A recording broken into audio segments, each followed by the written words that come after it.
Well, hello, everyone. I'm so happy to welcome you today to our Healthy Aging Speaker Series at CSU. The speaker series is hosted by the Columbine Health System Center for Healthy Aging, and my name is Nicole Earhart.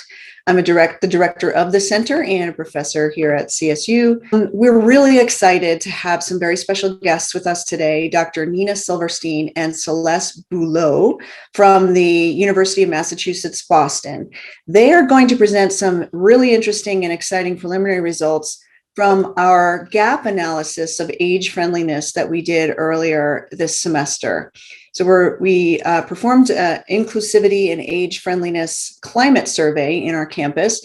And today is the day that we find out more about the preliminary results from that survey.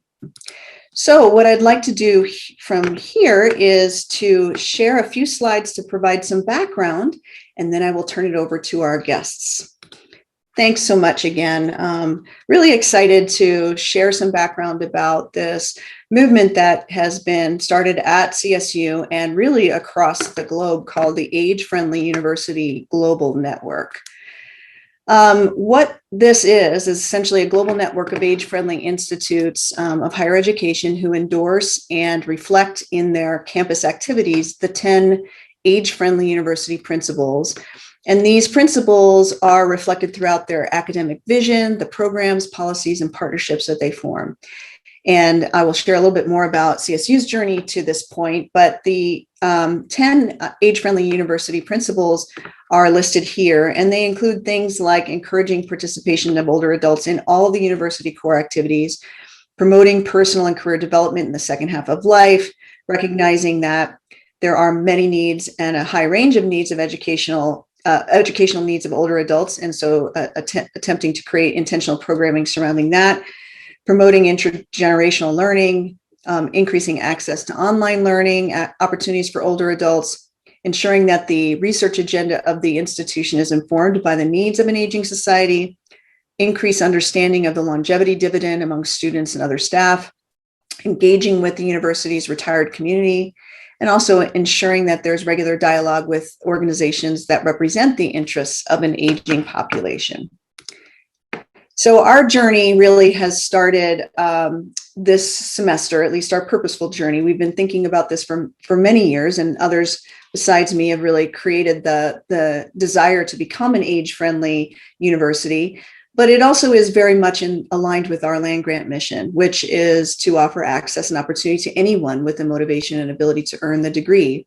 And this includes people of every age. So while we already meet many of the criteria that we've just discussed that are outlined in the 10 principles, we also felt it was really important to understand where our gaps and blind spots are. So earlier this semester, in partnership with the Office of the President, we conducted a gap analysis to better understand the current climate and culture of age friendliness and inclusivity at CSU specifically. And these gap analysis tools were provided as a part of this larger national study that is led by Dr. Silverstein and other University of Massachusetts Boston investigators.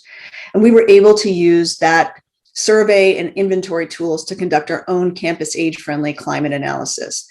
Now, that analysis is really the first step in our pursuit of becoming an age-friendly university. And the results of the analysis are going to be used to then create this roadmap for the development of intentional programming and policy to promote age inclusivity and an age-diverse campus.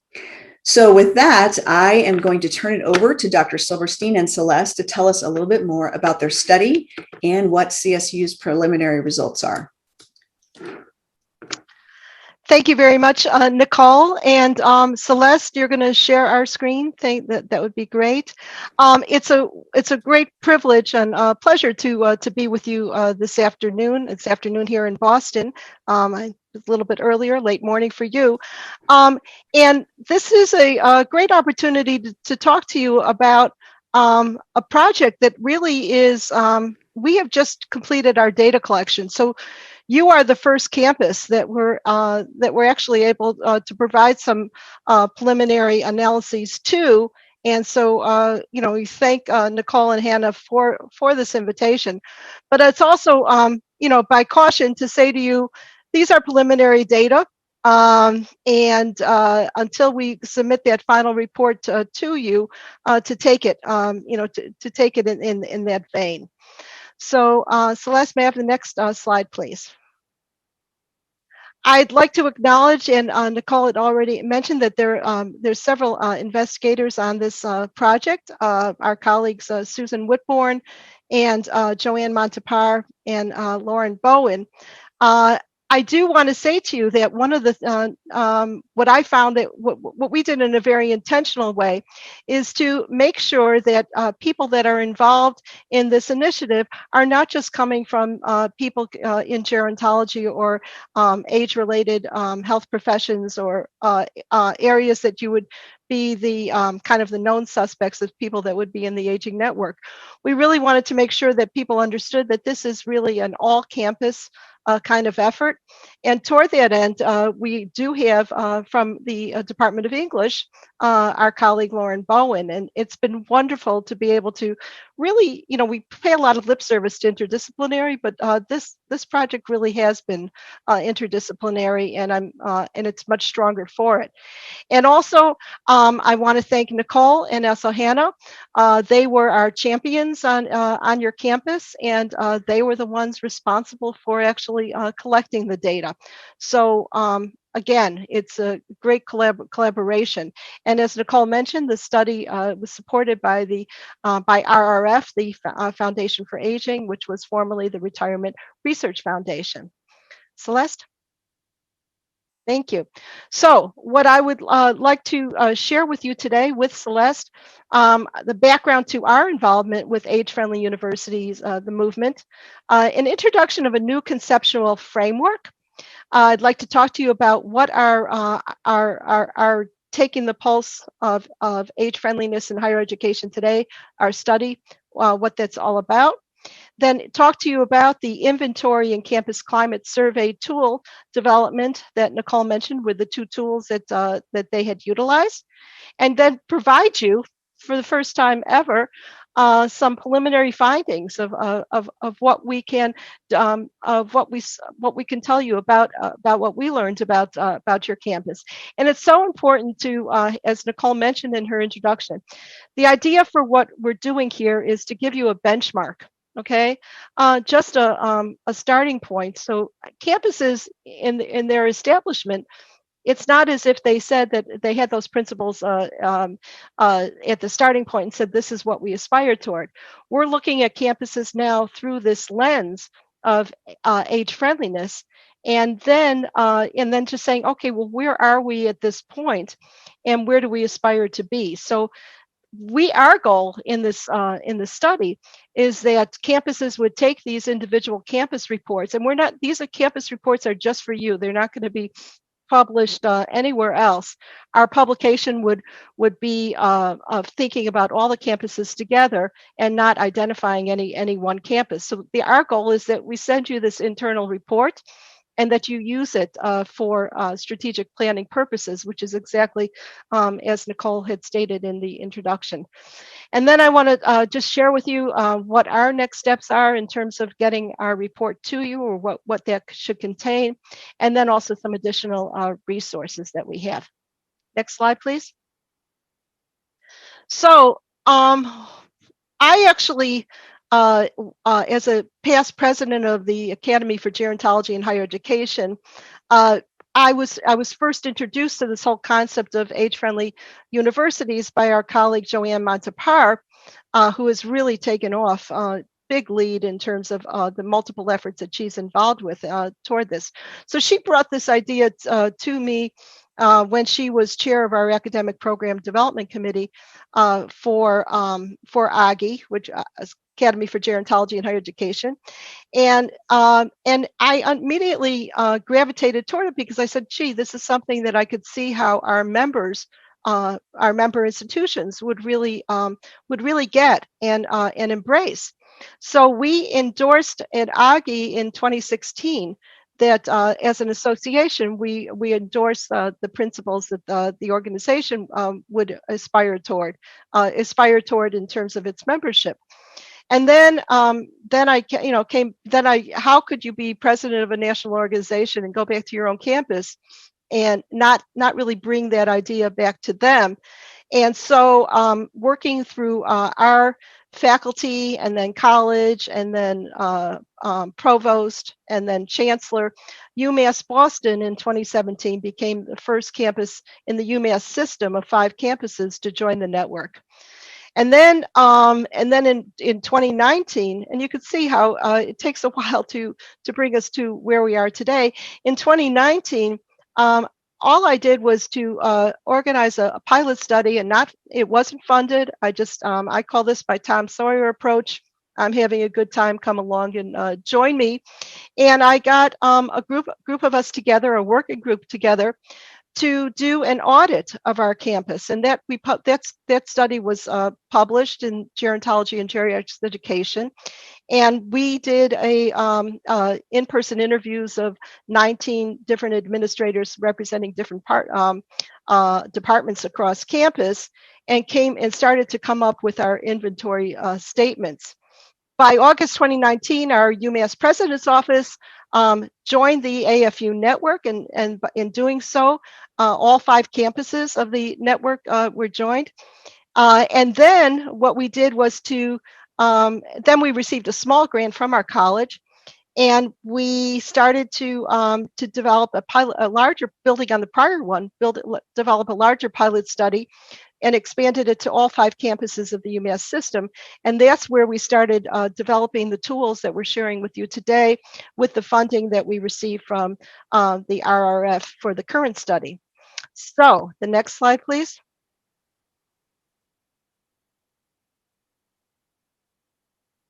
Okay, so this is brand new. This is our conceptual framework for assessing age inclusivity in higher education.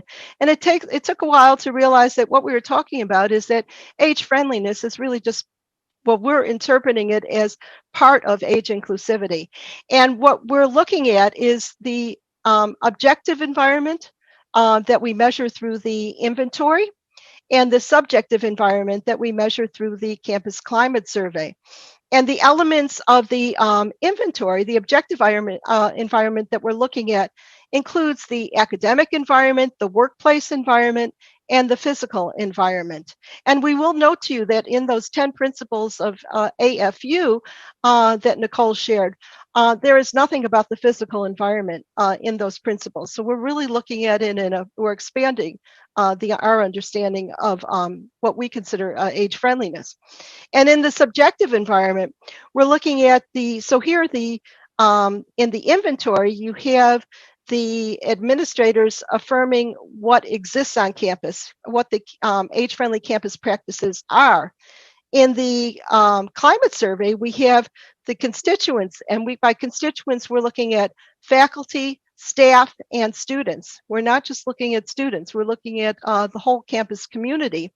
How aware are they of these practices that the administrators say exist? The perceived age friendliness, how welcome do people feel on campus, and like if there's student activities, do they include older people with the health services? Is the health services including information that would be helpful to people age 50 and older or so? The personal beliefs about age inclusivity. The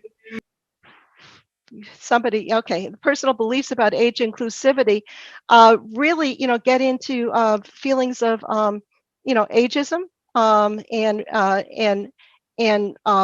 other, and how do you feel about older students, older staff, older faculty? So all of this is what we're trying to capture, and we contend that it's that in tandem, looking at the subjective and the objective environments, that really do contribute to a measure of overall campus age inclusivity. Next slide, please. So these are our participating campuses, although the end says not. And it's both public and private universities, and all different sizes. So as I said, we just completed data collection. We've got a lot of analysis ahead of us, and I think it's pretty exciting. Next slide, please. So we talked to you, the whole heart of this is what we're calling the ICCS, the Inventory and Campus Climate Survey.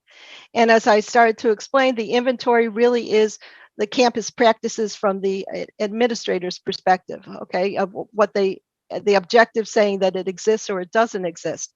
And we have 190 campus practice items collapsed into 93 discrete items organized by 7 function areas. So what we're saying is that, yes, there are 190 items that were divided by different campus units, and Nicole and Hannah can attest to this, and that it's not as if each administrator looked at 190 items. They only looked at those that related to their unit and gave a yes or no on them. The reason it goes down to 93 is that we gave examples. There were different types of statements, like it could be, different funding sources were listed out, and it was the larger sense is, was there funding that related to projects related to aging or funding support? So 93 discrete items that organized by 7, for analysis purposes, we then organized those items into 7 function areas: outreach, personnel, physical environment, research, services, student affairs, and teaching and learning. So that's the inventory. The climate survey, as I said, went to all faculty, staff, and students, or the intention was that it went to the whole community. And it was organized by skip patterns. So only questions related to faculty, staff, or students, there was clearly questions that went to everyone, and then questions that just went to, that were phrased in a way to just go to those constituent groups. And that's where we also asked about the perceptions of age-friendly culture and the personal beliefs about age inclusivity. And we included just a few open-ended responses. So there's a lot of rich data. And then because this survey happened during the time of the pandemic, which we're still experiencing now. Hopefully, we're at toward the end. But we did include a module on COVID questions, not related to, I guess, certainly. We didn't include it in the scoring or anything, but it's certainly helpful to universities at this time to understand how different constituents were feeling about this. Okay, next slide. Now, I'm going to ask you to do something. I'm going to ask you in the chat if you can to take us. How many of you, if you have an idea of how many people age 50 and older are on your campus, and that includes faculty, staff, and students. So take a moment and put that in your chat. Okay. Ooh. Well, Allison's pretty close. Huh. Okay, next slide, please. All right. 3,512 campus community members age 50 and plus, 50 plus, okay? Now, the reason that this is, one of those aha moments is that when I first did a study on older learners on campus at UMass Boston, it was in, I think it was like 2000 or 2001, the year 2000, 2001. And I asked our Office of Institutional Research, could I have the number of people age 50 plus? And the response I got back to them, oh, we just do 30 plus. I said, okay, well, I'm asking you to look at 50 plus.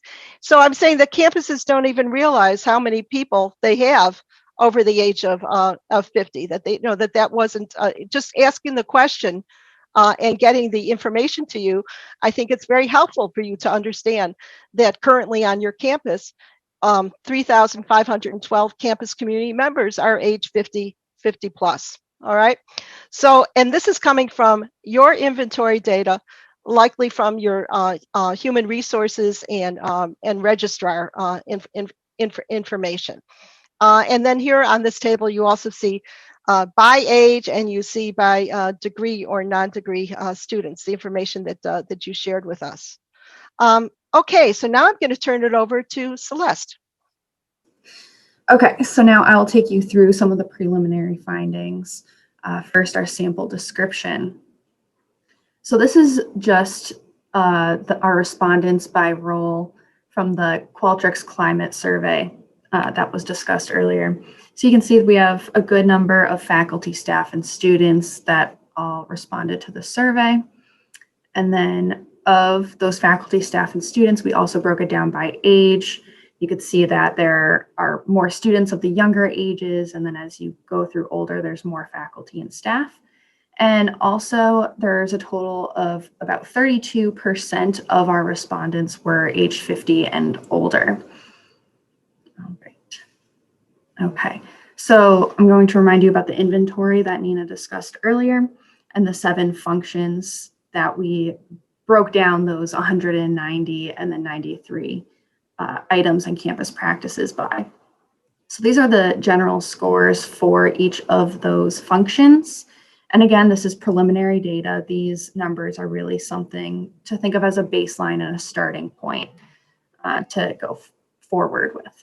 So you can see physical environment has the highest score of 94%, and then teaching and learning and research have the lowest numbers. And so with physical environment, this kind of points to the importance of external factors. A lot of universities have to abide by ADA requirements, so that would drive the physical environment score to be much higher. And your overall inventory score, so with all the items, not just broken down by function, was at a 69%. Okay, so these are just some selected inventory items that your administrator said are currently in place. So for example, the outreach and engagement, shared space for intergenerational learning activities, personnel has professional development for faculty and staff age 50 plus, and then services and resources. There's information about seeking family leave for caregiving purposes. And then some practices that your administrators have said are not in place. Just for examples, older adults in the community can purchase event tickets at the campus for a discounted price. And personnel, college deans are encouraged to provide training in ageism. And then in teaching and learning, academic support and advising services are prepared to help returning non-traditional age learners, which are considered 25 and older. Okay, so these are from our climate survey. These are 18 items about the perceptions of age friendliness on your campus, and the percentages indicate how many individuals agreed with that statement. So, for example, the campus is easy to navigate for those with cognitive and sensory mobility limitations. There's 20% to 38% agreement. And then a few others. Students seem to value older faculty as instructors. You have ranges from 38% to 66%. Those with caregiving issues know where to turn to for help. Only 27% of students agree with this, whereas 34% of faculty and 45% of staff agree. So this item really shows that you want to look at the different roles to see how things are being perceived by different roles on campus. And then about 50% of all groups perceive your campus as age-friendly. So this is some qualitative data that we have. And again, this is preliminary. We've received a lot of open-ended questions from your campus, which is great. We haven't sifted through all of them yet, haven't done our content analysis. So these are just a selected few and may not be representative of the entire campus and respondents. So first, from a staff member. In particular, adult learners can feel left behind in regard to learning online course technology, requirements for online assignments, etc., and sometimes faculty are dismissive of their concerns. A faculty member, I think overall CSU has an age-friendly status. I still feel valued by my department, college, and the university. I still enjoy coming to work and being with students. And then a student, Campus isn't age-friendly and generally lacks accessible accommodations for those with mobility issues or issues in hearing or seeing, especially with the pandemic. And this quote really speaks to that about 20% agreement of the navigation on campus with cognitive or sensory mobility limitations. Okay, so this is also from the climate survey, where we asked about personal beliefs of age inclusivity on your campus. Again, broken by faculty, staff, and students. I think having more non-traditional aged learners on campus would be more beneficial. Every group responded to that in high 70s and 80s. If you look below that item, there are less agreements with having older faculty and staff, but then there is another overwhelmingly over 80% of all groups want more intergenerational interactions on campus. And also, ageism isn't really perceived as a problem on your campus, all about 20%. Okay. Some more quotes. These were looked at in terms of ageism. A student said, "I've not noticed ageism, but I also do not see many people 50 and older as students, so it could be happening." A staff member, "I feel like whether or not I am subject to ageism is second to systematic classism. Support staff are overloaded and do not have the flexibility to participate in resources. Therefore, faculty or upper level administration who have time and flexibility to participate, but not someone in my position." And then a faculty member, having been both an older student and an older instructor, has said that being an older student is more difficult. "I experienced so much ageism and prejudice against me due to my age, mainly from professors and instructors." Okay, so this table is a comparison for inventory campus practice items that were reported by your administrators, and then the climate survey responses. So this is what we are calling our table indicating fit, and what you have referred to as gap analysis, which is definitely thought of in that way. It's a good term. And this is the heart of our study, really. So a couple of examples to go through.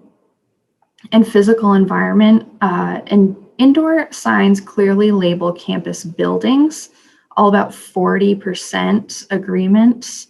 So we would say there's a slight gap in what the campus is saying they have and what the campus members are seeing.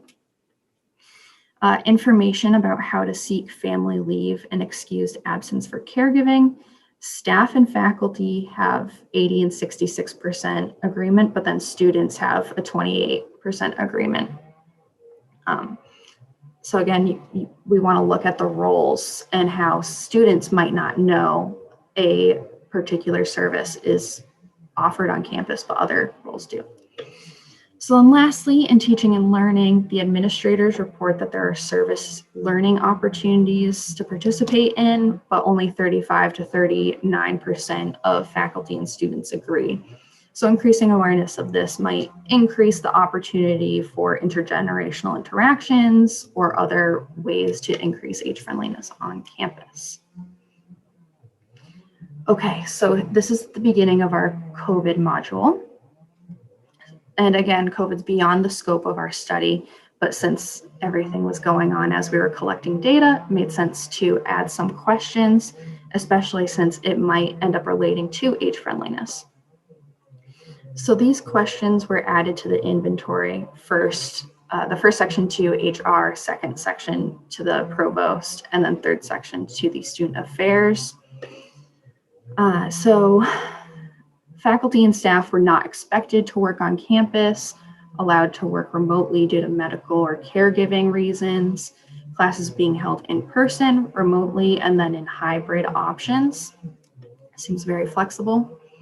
And then the student affairs section was open-ended, where we just asked how their office responded. So they're serving as liaisons for students when they might need accommodations for professors and classes. And then other services such as a new responsible social gathering tips was distributed on campus, and then the continuation of their partnership with Lyft to offer free rides, among other services that they offered. Okay, so another constituent views to the COVID questions. These ones were added to the climate survey, others to the inventory. So this first question is about how worried individuals might be about going to campus and spreading the virus to family and friends. About everyone was a bit worried, at least 53 to 62%. And then the other questions refer to how the university responded to COVID. About 70% of all groups felt that the campus accommodated their needs around instruction. But then in terms of needs beyond instruction, staff had an increased agreement of 77%, but both faculty and students decreased to 60 and 60%. And then staff were also the most able to continue their role and were the most satisfied with the response, your campuses in response to the pandemic. And now some more open-ended quotes. So from a faculty member, given the situation over the last year, I think CSU has done a good job with managing the operations of the campus. They gave faculty like myself, 65 and older, the option to teach totally online, although I retained an in-person component to all of my classes. From a staff member, the flexibility to work from home full-time instead of working on campus has been a blessing during the pandemic. More flexibility to work from home in the future would be appreciated. And then a student or lifelong learner, there were instances where a person age 60 was denied participation in a class because of concerns over COVID. This person was willing and able to participate in the class and didn't share the professor's concern. Still, the professor declined. Since the school leaves participation in a class to a professor, I believe the response has been inconsistent.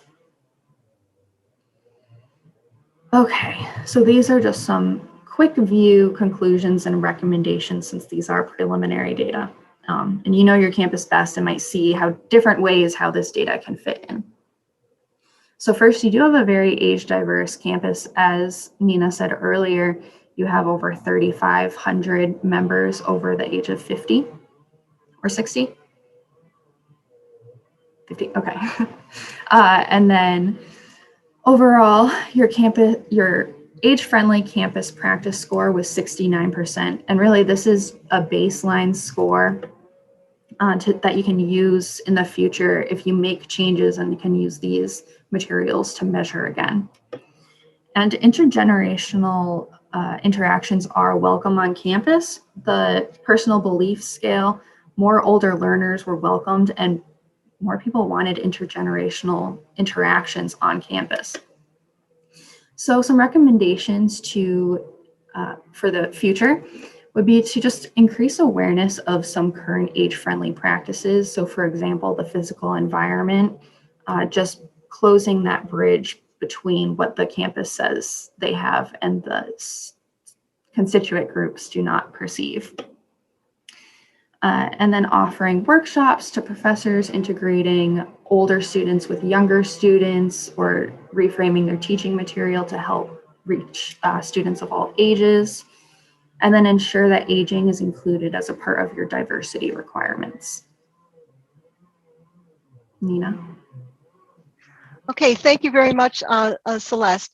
And so what's happening next is that, as I said, we're analyzing our data and we're preparing campus reports. And in those campus reports, you'll have some background on the age-friendly movement and your involvement on your campus. We'll talk to you about the assessment process, the inventory results, the campus climate results, this comparison of inventory and campus climate results. And as I said, that we're calling it our fit. You're calling it a gap analysis, which really does fit to this. So thank you for that that way of explaining what it is that we're trying to do. And then offer conclusions with strengths and recommendations. But the important thing to mention to you is that we want this report to really be meaningful and helpful to you. We're going to send you a draft. You'll go ahead and say, here's some clarification on this, or here's some recommendations that we feel that you would draw from your data that we didn't see. So you'll have an opportunity to be able to add to this report, and then it's yours to be able to share with your administration or any of your stakeholders. And we encourage, actually, one of the largest recommendations that, having done this report now for our UMass system, is to encourage each campus to have a task force to really look at these benchmark data points and see what kind of strategies that you might want to implement, and then to think about doing an assessment 5 years from now to see where the campus has gone. So I think that's about it. What's the next slide? Oh, actually, no. Actually, I know I want to talk about the resources. So there's a lot of momentum around this movement now. Dublin City University is where the whole thing began. So we encourage you to look at their website. I mentioned to you the Academy for Gerontology and Higher Education, and clearly we have a lot of information there. But I also want to say that just today in the past from 12 to 1 Eastern, was the first of the 4-part series from GSA on age-inclusive work group on campus conversations. And this one was starting the conversation. There are 3 more coming up. I'll share that information with Nicole and Hannah, and they could distribute it to you. It was really good. There were just it was much more of a discussion. There were just couple of facilitators talking about it, but there were about 60 educators on there really talking about how next steps on their campus and how to proceed. So I think that was very, very, very helpful. And I encourage you to look at our tools for advancing age inclusivity in higher education. That is it's continuing. We continuously update that, and that's coming out of GSA as well, with support from AARP. And also Joanne Montepar, our co-investigator, I said, so she started as the first editor of this newsletter, which is very very helpful too, advancing age inclusivity in higher education. All free to you in terms of being a GSA member and sharing. I also encourage you that if you are members of the Gerontological Society of America, that you go to your profile and you click on AGI, Academy for Gerontology and Higher Education, because that will also link you to this type of information and resources, and also the AFU interest group. And we're really hoping that we'll be in person in Phoenix in November for our annual meeting, and that would be a great time to get together there too. So thank you very much, and we'll turn it back to Nicole and Hannah. Thank you, Nina and Celeste. What an amazing story to tell about how far we've come, and surprising results too. I in good ways and bad ways, So I think that we have a lot of great information we can use to launch this. So for the audience that's here today, to give you an idea of what is next on our campus, is that when we receive that final report, our plan is then to share that with the president's office, and with their guidance, form a working group to prioritize different programming and different next steps for age inclusivity at CSU. And so that this is such a key tool for us. And then hopefully if Nina and Celeste and the rest of the investigators will be able to use this in the future to assess kind of our metric of success. So once we do implement these different programs, and they'll be incremental, I'm sure, but, how does that then impact, the climate and inventory discussion at that point? So, you really can't make progress unless you know where you're starting from. So I think that's really the biggest value of this. And then just to also be part of this incredible network of people who are, really focusing on optimizing this across the country and really across the world is also extremely exciting. And I'm just really proud of CSU and proud of the people that are involved in this and in helping this come to fruition. So I'd like to open it up to other questions. And we're a pretty small group today. We're not as large as sometimes we are. So if you want to unmute and put your camera on and just ask it live, or if you're more comfortable, you can ask it in the chat. One thing that I wanted to just ask you, Celeste and Nina, in terms of your experience, as well as maybe some of the other participating higher education institutions, one of the things that I really thought was valuable about this process for us was that it really started a lot of discussion from all different stakeholders, some very young people, traditional age students, for example, about the ageism issue. And, ageism is a knife that cuts both ways, right? So did you have others that felt the same way? And did you see that kind of open the doors for a lot of internal discussion among your universities and others? I think that we saw that from it's great point. And when we saw that from our very first pilot study, what a great conversation, having the conversation was wonderful. And also getting beyond tokenism, like, oh, we have an Osher lifelong learning program, therefore we must be age friendly. Mm-hmm. Or there was an older person in my class once, or that kind of thing. And how do you move away from that type of language? So I think that is very good. We also did hear from some of the open-ended that we were looking at. I really feel a lot of ageism. I'm a returning student. I'm 30 years old, and it's really hard for me to be in class and feel that the instructor is understanding where I'm coming from. So yes, which is why we're hearing a lot from what it means to be a returning student, what it means to be non-traditional, what it means to be an older learner on campus, what it means to be an older staff member, what it means to be an older faculty member. And in fact, I'm also in working on this publication right now where I think we're extending the concept of aging in place. So we think about aging in place, aging in community, right? Well, we're thinking about this as aging in the workplace. And clearly as academics, we age in place in the workplace, at least if there's tenure system still around. And you're not really considering that. Mm-hmm. So yes, excellent. Celeste, did you have any follow-up comment to that? No, you really covered it. I know a lot of what you were saying was referring to our pilot study too, but even just going through the Colorado qualitative data, we definitely had a lot that was just going along with what Nina just said.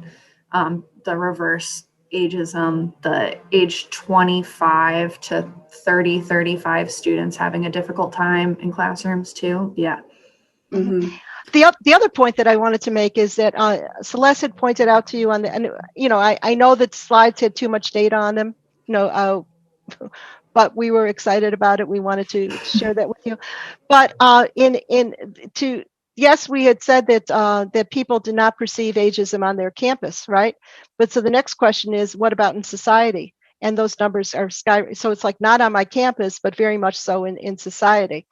One resource that is available to you through GSA is Ageism First Aid. And this is an online course that was developed by Lorinda Reynolds. I think she's in University of Reno. I might be mistaken, but that has been very well received. And the idea of like being able to give that to students and faculty and staff is certainly a start. Absolutely, yeah. And our university is undergoing a courageous strategic transformation process, kind of a global campus-wide kind of idea of where do we want to go from here. And all of this is very well woven into some of the goals and values that we are piloting and considering part of our core mission here. So that this is just so helpful.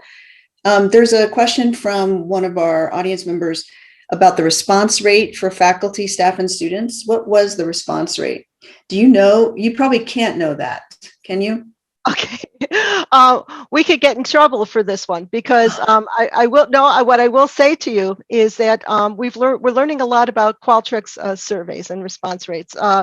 So you actually, out of all our 25 campuses, you came out, originally close to about 2,800 responses.